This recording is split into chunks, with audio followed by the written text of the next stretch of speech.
opportunity to welcome you to this event, a proud initiative of the Rgust University of Science and Technology to further aware not just our students but the general public about illness that affect our community on a daily basis. At this time, I'd like to call on our receptionist, Ms. Ravana, who will do an opening prayer for us.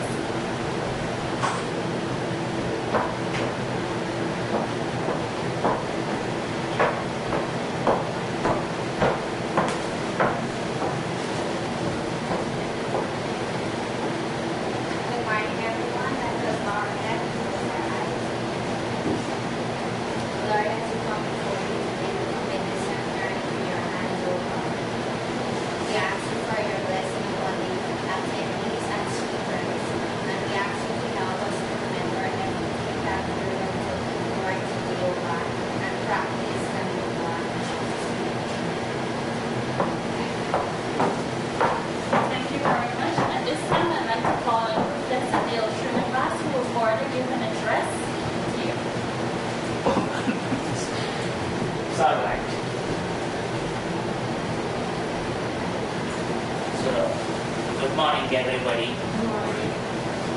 So, I don't know that I got to talk. So diabetes is really bothering, and diabetes is a disease.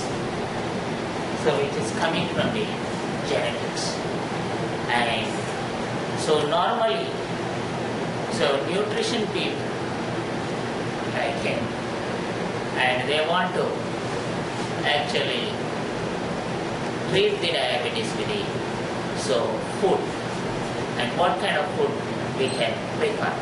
So anything bitter is better to diabetes, and bitter ones are normally neem and karela and all these things. Since the ancient people says that bitter is good for the health, and sugar is not good for the health. Like that, So people used to say that, let him say some more additions, because I don't want to talk too much here.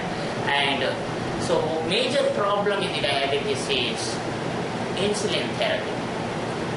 In the insulin therapy, antigen and antibody reactions, and basically giving lot of troubles in the diabetes treatment. And so especially diabetes one treatment and definitely needs insulin. So that's why, insulin is a polypeptide, and polypeptide is a antigen, and so antibodies develops in the body, and so that, and after some time insulin don't work.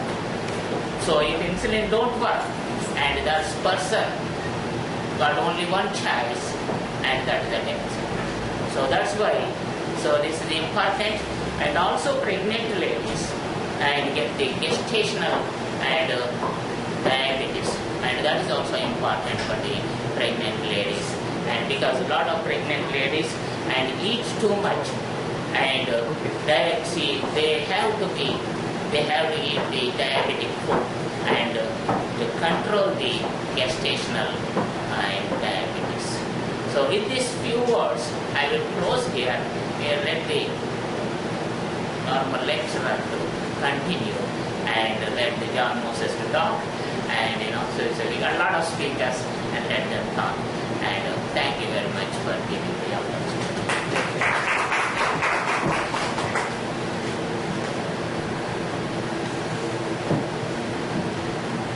Thank you very much, Leslie.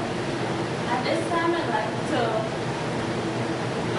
as you all know, we're here for a seminar. It is Diabetes 1. So our seminar is basically based on the nutrition, exercise, and drug therapy for the diabetes. Our seminar would be, the main speaker is no other than our Honorable Vice Chancellor, Dr. Prof Ravana, who graduated from Wayne State University with a PhD in physiology and nutrition. He is also a certified nutrition specialist. At this time, I'd like to welcome Dr. Ravana as he gives his speech. Please be reminded to turn your cell phones off or put them on vibration mode, and after he's completed, you're free to ask any question based on the topic. Thank you.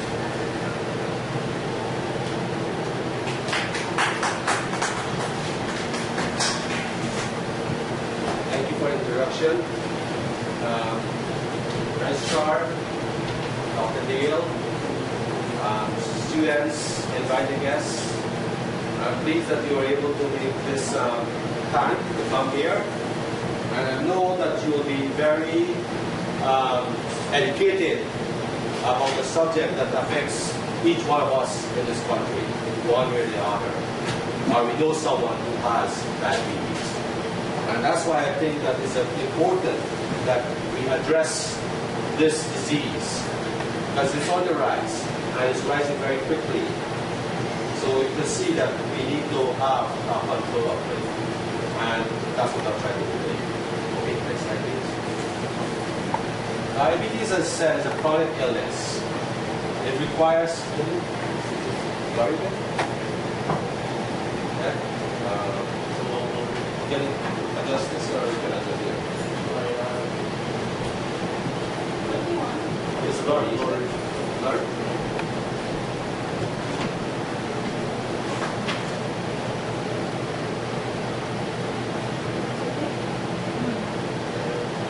Okay, everybody can see that now?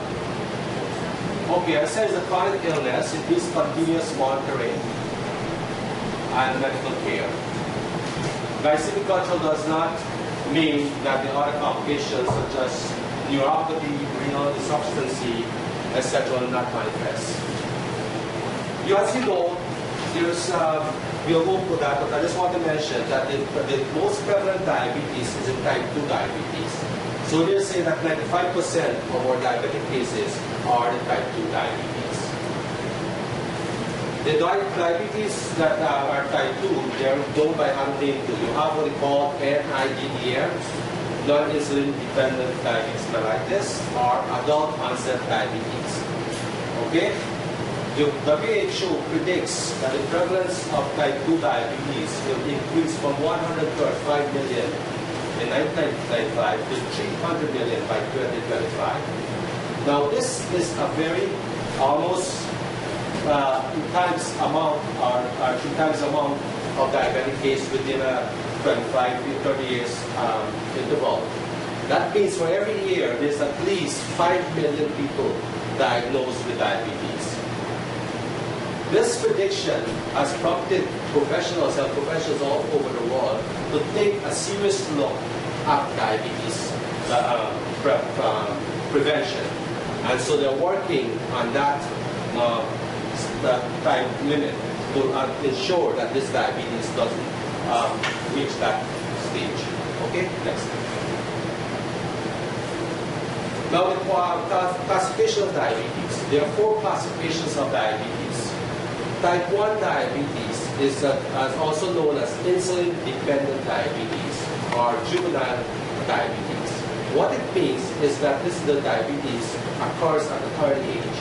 And as Dr. Dale says, it has to do with our antibodies attacking our cells. And so there's some genetic irregularities. What happens there is that our own antibodies sees the pancreatic cells as a foreign cell, and that attacks it and destroys the insulin production from that cell. And as such, that person who has type 1 diabetes has to have insulin for the rest of their life. Type 2 diabetes is something that they are saying that occurs later in life, but about when you get over, like over 40, 45 years of age. So that's why it's called type 2 diabetes is also referred to as non-insulin dependent diabetes mellitus or adult onset diabetes.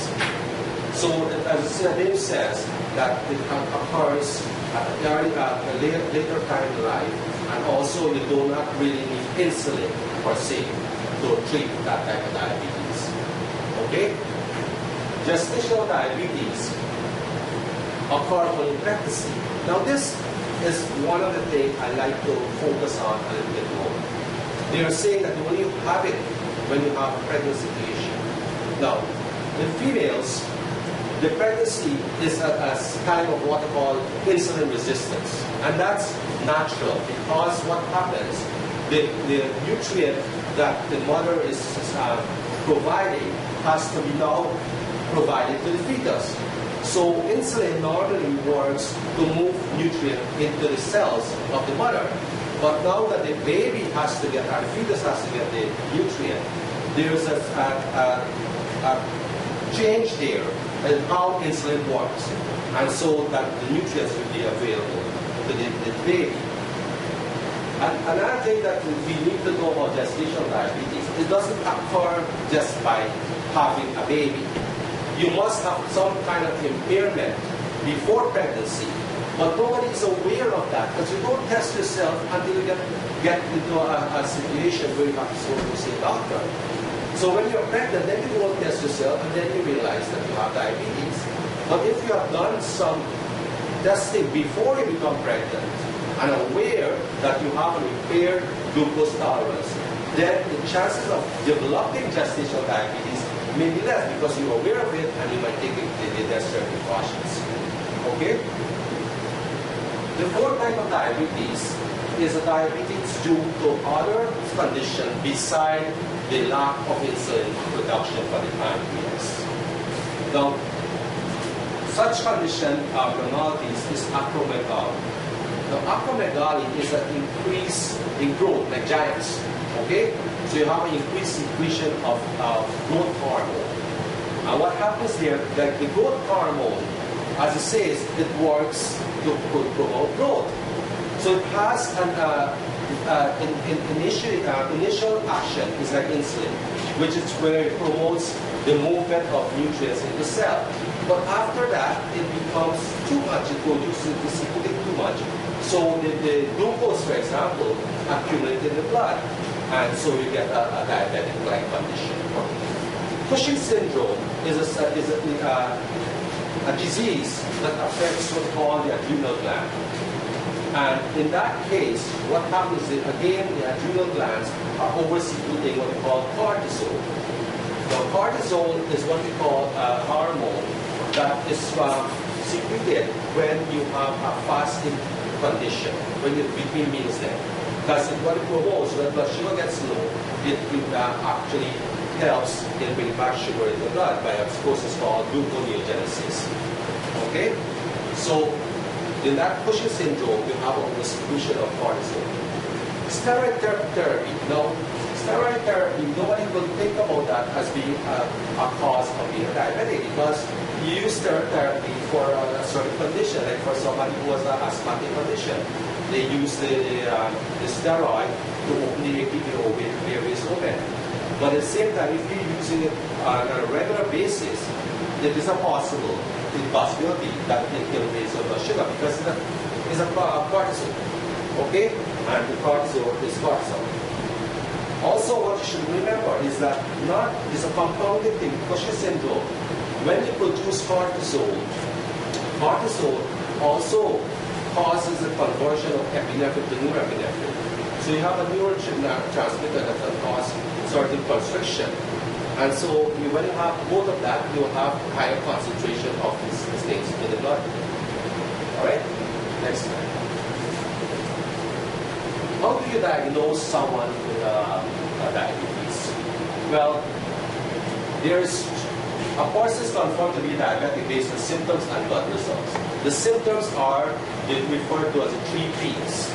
There's polydipsia, polyphagia, and polyuria. Now what does this term mean? Polydipsia means you're always thirsty. Okay, you want to drink all the time. Polyphagia means you're always hungry. Okay, so you want to eat all the time. Polyuria means you go very frequently to the washroom. Okay, so those are the 3 Ps of the symptoms that someone will experience if you're diabetic. The blood results. Now, if you have repeated fasting plasma glucose of 126 milligrams or 7 millimoles, fasting, this is the thing that might be confused to a lot of people. You go to the health professionals and they tell you to fast.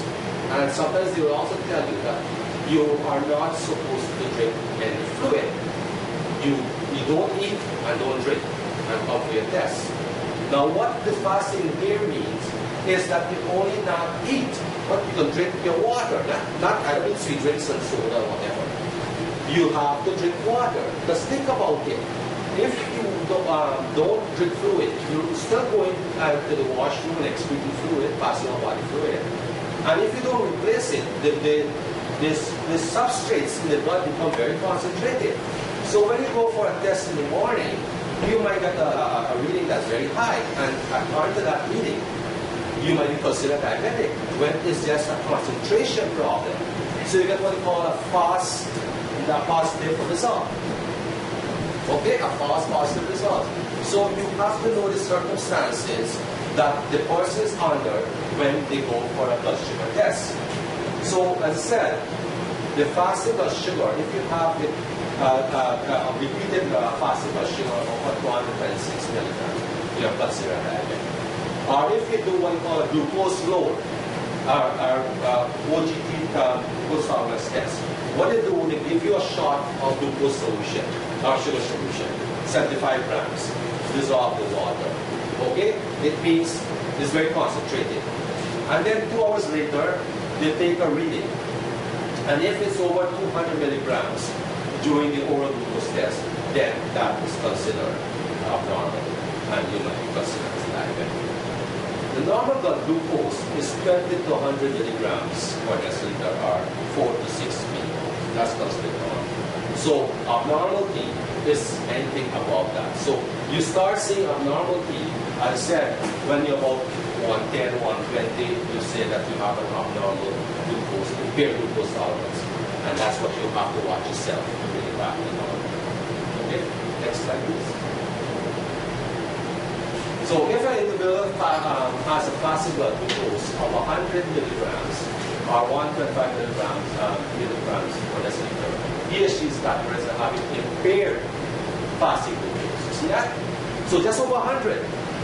Okay, you're saying that you have an impaired fasting glucose. And that's what I said with pregnancy. A pregnant mother doesn't know before pregnancy that she has an impaired glucose tolerance. And so it becomes exaggerated in the pregnancy because of the insulin resistance. Okay, again, if the person has a 2-hour plasma glucose of 140, so this is a variation of tests that you do to identify if you're diabetic or not. Now, IGF, the impaired fasting glucose and impaired glucose tolerance are risk factors for future diabetics and cardiovascular disease. Diabetic control is confirmed by glycosylated test. Now, this is a test that confirms if you are if you control your diabetes. And why is that? Well, what happens when you are diabetic and you don't have control? More sugar binds to what we call this hemoglobin, AC. So if you don't have control, more sugar binds. And the lifespan of a red blood cell is 3 months. So you can tell if a diabetic has control or not within 3 months if you have an elevated glycosylated insulin. So that's the reason why they do that test, to see if you have control within a 3-month period. Okay, next slide please. So if the person exhibits the symptoms of diabetes that's a cardinal, the results will confirm whether or not the person is diabetic. Now, professionals are interested in preventing the onset of diabetes. They look for persons related to someone with diabetes. This is called screening. So how do you know who are likely to have diabetes? Next slide, please. Okay, next slide. Next slide. Okay. That way. Okay. So predicting risk for type 2 diabetes. This is what we call familial relationship. If you have a family that have diabetes, what is your chances of having diabetes? So for example, if your mother is diabetic, then you have a 90% chance of being diabetic. If your father is diabetic, then your risk is 40%. If both persons are diabetic, then there's a 25% probability that we will become diabetic. If sister or brother is diabetic, then the risk of becoming diabetic jumps to 75%. So siblings, diabetes is more likely that you will have diabetes, not your parents so much. It's your siblings. Okay? If you're a twin and the twin has diabetes, there's a 99% prediction that you will become diabetic. Okay? So the sibling or the twin linkage makes you more of a problem of having diabetes. Type 2 diabetes. Okay? Next slide. This is the risk of type 1 diabetes. If your mother is diabetic, then you have a 2% or 9% respectively of being diabetic. Again, if your sibling is diabetic, then there's a 10% chance of you becoming diabetic. If you're twin, then it jumps up to 50%. So again, there's a relationship with your siblings that increases your chance of having a diabetic condition. Next slide, please. Type 1 diabetes presented themselves with a continuous high blood sugar and a few symptoms such as drastic weight loss at a very young age. So this is what the presentation of a type 1 diabetes is. Because remember, as I said, the insulin is no longer being secreted from the pancreas. You lost the secretion. So you're totally dependent on insulin, exogenous insulin. So you have to get injections for that. And what happens, because your body is starving, remember, if the insulin is the only hormone, this is called the hormone of utilization. What does that mean? It means it's the only hormone that moves nutrient from the blood into the cell. So nutrients such as sugar, amino acid, fats are all moved by insulin alone. So if insulin is lacking, these nutrients are not going to the cell. So it's at the cellular level that things are happening, metabolism takes place. So if the sugar is not getting in and the cell is starving, what happens? Internally, the body is saying that there's no sugar. So the body starts breaking down muscles, for example, because only amino acids can really give you glucose. Okay? So the muscles will start to be broken down to produce sugar. And that's why you have a very drastic weight loss. Okay? So you're not losing muscles. In type 2 diabetes, individual is a slow progression and typically manifests itself after age 40. But this delay is advantageous to that progression. So that you have a time, knowing that risk of having type 2 diabetes, you have time to prevent the onset of type 2 diabetes if you know the population that is at risk. Okay? So that's the crucial thing. What has to happen now, because of that gestational diabetes not being diagnosed, we are seeing people at an earlier age, like at one time I said type 2 diabetes was said as an old man disease or old person disease. But now it's happening at a younger and younger age because of our lifestyle change. For example, obesity, like children getting obese at a very young age. So that alone creates what we call an insulin resistance state. And so that's why we're seeing a type 2 diabetes at a younger age than supposedly at an older age. Okay? So, we know what are the risks for type 2 diabetes. They are as follows. As I said, at one time, they say over 45. So we're going with that. A body mass index of 25 kilogram per meter. Now what body mass index means? It means that you take your weight in kilos and divide by your height in meters squared. Okay, that's how you get BMI of that. That's the formula. So the weight in kilos divided by the height in meters squared. So that's the unit here. Okay? When you do that, this cutoff point is that anybody who's has a BMI of 25 and above, you're considered obese. So you'll say moderate obese, or heavy obese, or overt obese. So there's terminology depending on the obesity, the number you have, you'll be considered an obese person.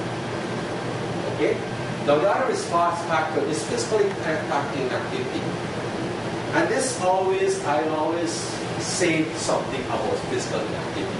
People always say that, well, after they eating, they can't do any exercise. Okay? They have to go and relax.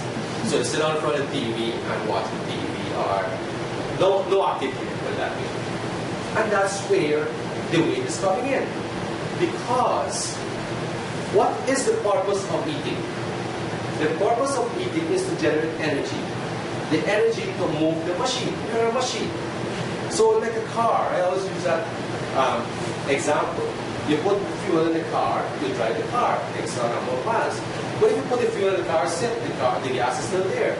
So your body is like that. You're putting fuel from your food to be utilized. You're not putting it to sit down. Another example I always use, like, again, butter. So in the morning, eats his breakfast, goes to the field, start cutting cane. Okay? He has a lunch period, eats again, and go cut cane again. That's why those guys you never see them obese. Okay? Because they're physically active. So inactivity plays a very important role in bringing the incidence of type 2 diabetes to about that level that we see now. The next risk factor is, as I said, having post-relative diabetes.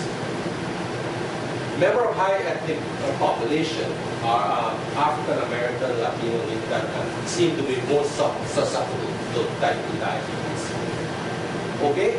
Deliver a baby over 9 pounds are diagnosed with GA. Now, again, long ago, when you deliver a heavy baby,